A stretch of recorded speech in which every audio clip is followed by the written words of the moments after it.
Maashaallah harallee majlisaa nuuni sadarkaa tokkoffaa eeggate qabadhee isinii dhufee jira. Baay'ee bareedaa hedduu bareedaa akkasuma sadarkaa tokkoffaa akka ta'e jechuudha. Namoonni hedduun gaafii hedduu na gaafatanii isaan sanii fi deebii qabadhee isinii dhufee jira isiniin jedha. Viidiyoo kana hanga xumuraatti ilaaluu hin irraanfatinaa. Asumaan akkuma seentaniin laayikii tuqaa isiniin jedha. Hiriyoota keessaniif sheer godhaa. Warroonni maatii naaf hin taane maatii akkanaaf taatan kabajaan isin gaafadha. Warroonni maatii naaf taatan immoo hiriyoota keessaniif sheer godhaa. Assalamualaikum warahmatullahi wabarakatuh. Shamarka fuunii jaalatamtootaaf kabajamtoota hordoftoota buzulaamaa jirra jirtu bakka jirtanitti nagaaf kabajaan kiyya kaawwanni qulqulluu ramaddee isin biraa jiraatu jecha harallee majlisaa nuuneemii hedduu bareedu maashaallah ta'e qabadhee isin dhufee jira. Akkuma isin argitan kana majlisni kun majlisaa hedduu bareeduu fi akkasuma filannoo nama hedduu ka ta'e jechuudha. Nu hundi kenna jechuudha hanga anaan baatutti namni hundinuyyuu hin hawwina. Majlisa kana namni hin hawwinee fi namni hin barbaanne hin jiru.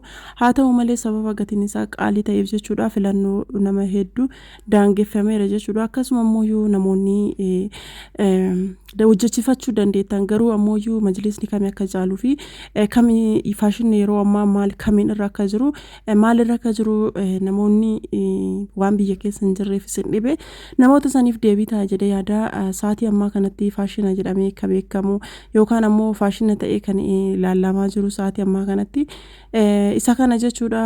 Gaafii keessaniif deebii isiniif ta'a jedhee yaada.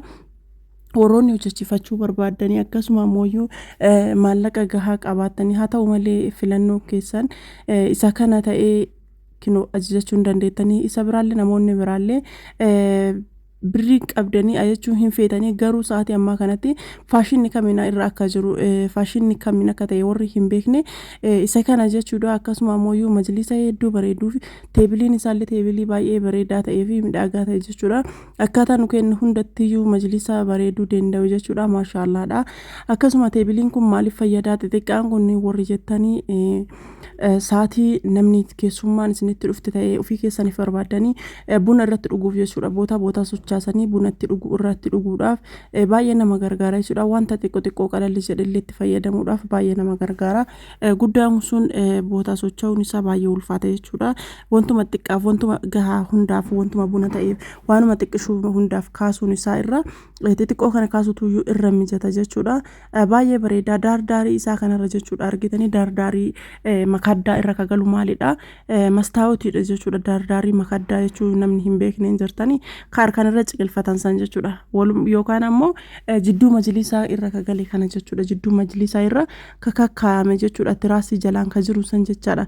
Filafitii isaa sanirra maaltu akka kaa'amu namoonni hin beekne namni hedduun hin jirtan jechuudha. Inni sunniin mastaawotiitu irra kaa'amaa jechuudha. Inni biraa ammoo karariin kunillee baay'ee bareeda. Akkasuma ammoo inni aynuneemiin dalagame aynuneemiin isaa kun ifasni ta'a jedhee yaada. Akkaataan diizaayinii inni ittiin dalagame akkanatti majlisni aynuneemii kamiyyuu diizaayinii mataa ofii qaba jechuudha. Obboleettiin teenya haala kanaan daleessifattee haala kanaan ajajattee haala kanaan dalayneef jechuudha maashaallaadha. Isinillee yoo barbaadanii yoo ajajachuu feetanii yoo isinitti tole dhuftanii keessan ajajachuu ni dandeettan isiniin jedha. Kararii barbaadanii fi kararii isinitti tole gochuun filannoo keessanii fi yookaan mircaa keessan isiniin jedha. Nurraa ka eegamu ammoo boondiidiin nuti hojjennu boondiidii oriijinaalii ta'uu akkasuma aynuneemiin ittiin dirlaynu aynuneemii kwaalitii ta'uu akkasuma carqiin isaa ammoo carqii feediin taane yookaan carqii yeroo boodatti hin fuuqanuufne isinii godhu kan nurra jiraatu isa kana isiniin jedha. Argitanii baay'ee ulfaata jechuudha. Inni kun kan sulxaanachi harkisaa kun baay'ee ulfaata jechuudha.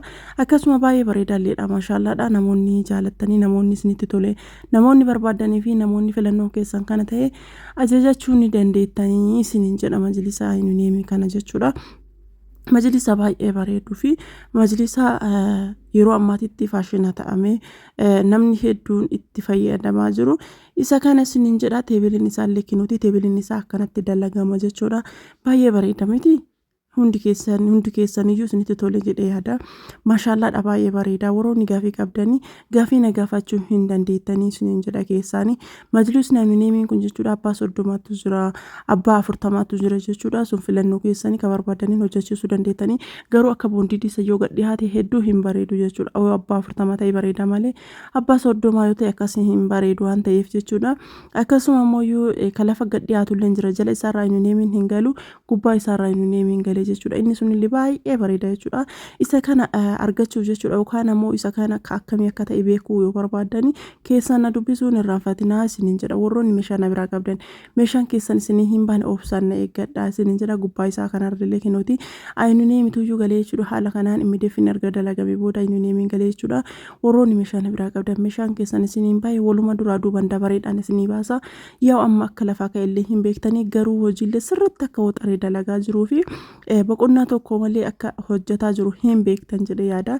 Kanaafiyyuu viidiyoo kiyya kan akkuma isin bira gahee yookaan akkuma isin dhaqqabeeni subscribe like share gochuuf hin irraanfatinaa isiniin jedha.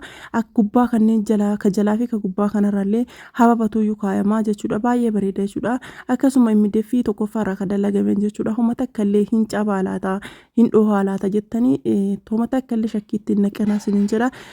Kun ammoo gama achaanuu irra gala jechuudha. Daarii lamaan irra gala hin beektanii. Akkasuma ammoo katirfii hafe sun ammoo bakka biraa galu jechuudha. Maashaallah baay'ee bareeda kun ammoo hedduu filatamaa kan ta'e jechuudha. Majlisa kana ajajadhaa isiniin jedha. Hordoftoota kiyyaa namoonni meeshaa na bira qabdan illee obsanii eeggadha. Namoonni meeshaa kamiyyuu ta'ee meeshaa farniicharaa ta'ee meeshaa kushiinaa keessaa ta'ee meeshaa hundarraa meeshaa barbaadanirraa warroonni ajajachuu barbaadanii akkasuma foormishiina biraallee wanti warri hajamtanii teelegiraamii yookiin waasaappiin argachuu dandeettanii lakkoofsa bilbilaa kiyyaa duwwaa 9 72 duwwaa 25 19 irratti heeloo jechuun irraanfatina waan hordoftaniif galatoo.